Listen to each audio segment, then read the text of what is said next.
Hello Bits and Bones, my name is Slady V, and welcome to my channel.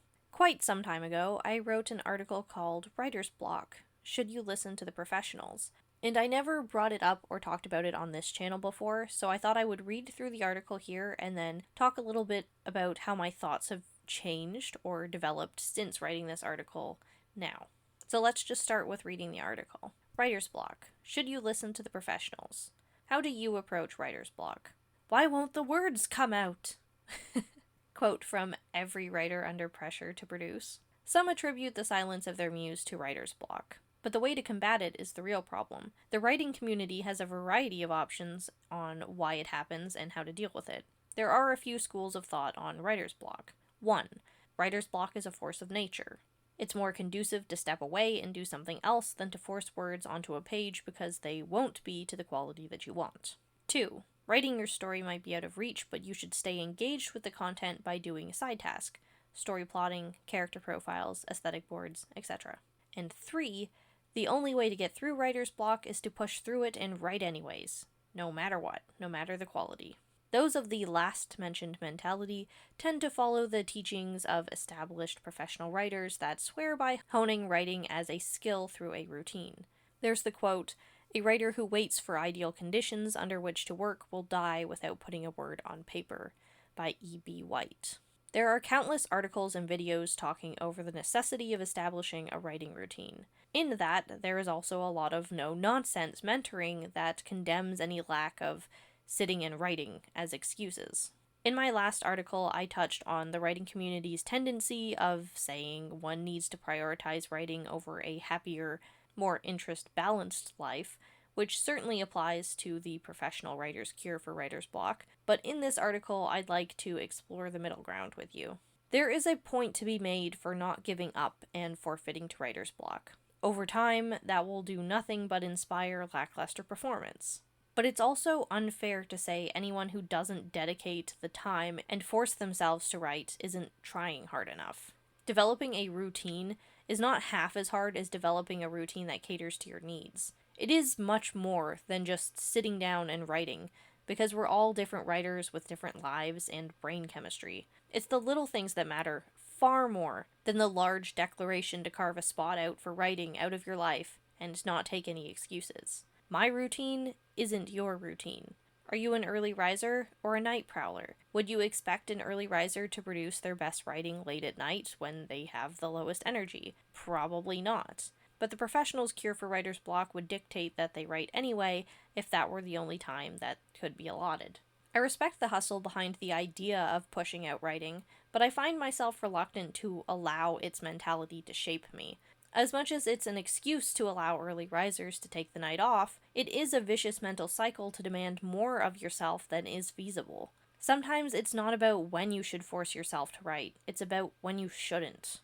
For me, that's when anyone else is around. I cannot write if there is another human within proximity. The anxiety of being interrupted is a perpetual loop that stalls my ability to focus. Is it an excuse, then, that I have not written anything in the last couple weeks while my partner's been off work and left me no room to write in peace? Yes and no. This is a very yes and no thing.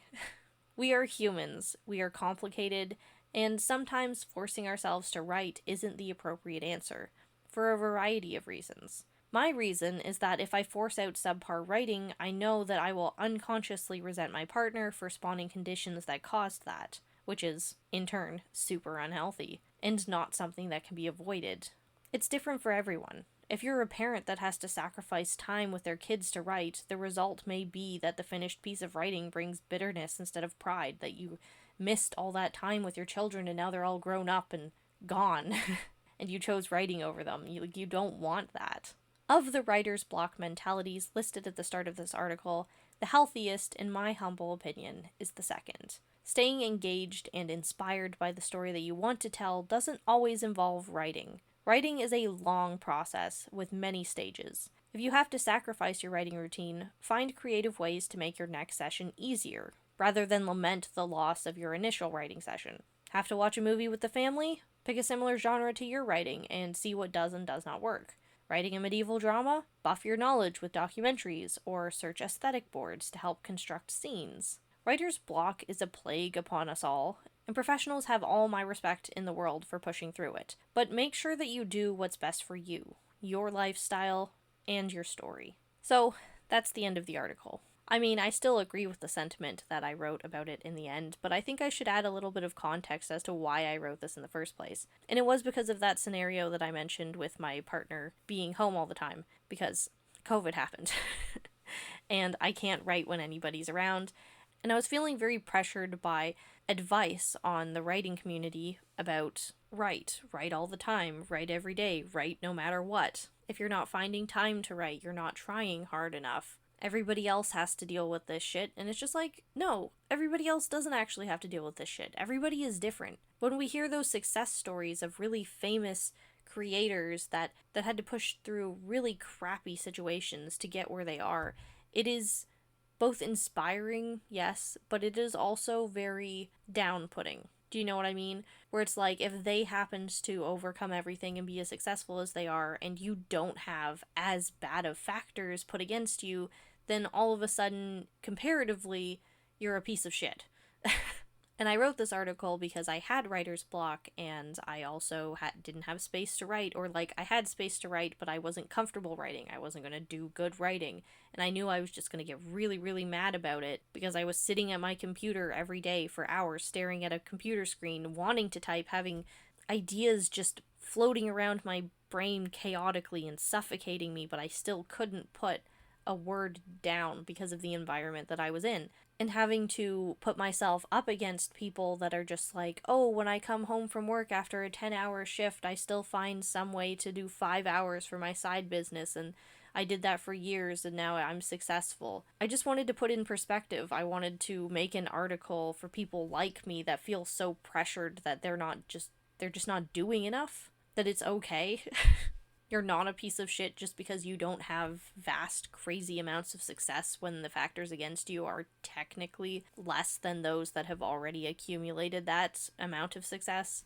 And listening to them and the way that they got there and trying to apply that to ourselves just doesn't work. It really doesn't work. It's hard not to try and hold yourself to the standards that more successful people set because you want to be like them. You want what they have, but in the end, I think I wrote this just because I was seeing that it was not healthy. Putting myself through that was not healthy, and I didn't like the idea that there was other people like me out there putting themselves down and forcing themselves through things that were just going to make them miserable. And I know that we've all heard that bit of advice where you have to write every day to be a good writer or to improve as a writer, and half of us say that's bullshit and half of us say that's not. And that was a big part of wanting to write this article about writer's block, because technically, whether you have writer's block or not, you're supposed to write every day. But honestly, that's really, really just bullshit, and I am making this weird rambly video after reading this article that I wrote because I do still believe this, and I believe this even more than I did back then because I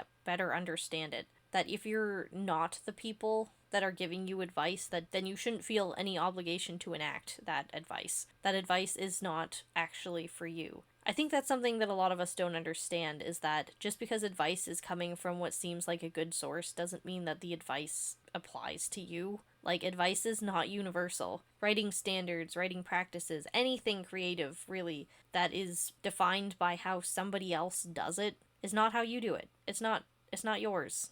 As much as you might admire them, you might want to be like them, and therefore it seems like the easy way to do that is to adapt the things that they say. It's just not yours. And it shouldn't be, and you shouldn't feel like it should be, and you shouldn't force it on yourself either. Going on YouTube and pursuing writing and art for the first time, I got so many stars in my eyes, like watching all these videos from people that are successful and so good at things, and the stars are out now. The stars are gone. So now that I'm not blinded, I'm hoping to tell the rest of you, like, it feels good to not hold yourself to trying to utilize every single bit of advice out there. Just relax, chill, just chill.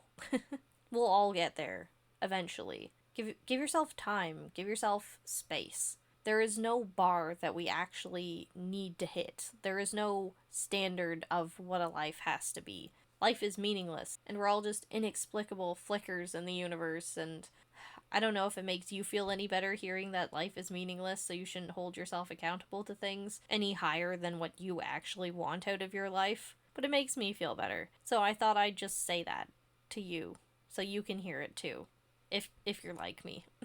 I'm sorry some of these videos are getting so rambly. You can probably hear I have a cold. So to round out this video, how do you deal with writer's block? The answer is any fucking way you want, okay? Again, do what's best for you, your lifestyle, and your story. As always, I'd just like to thank you so much for watching and listening to me. A special thanks to my patrons, and if you'd like to be one or support me in my content, I have a link to my Patreon in the description below. Thanks again, and I will see you in the next, probably more articulate video next time. Bye.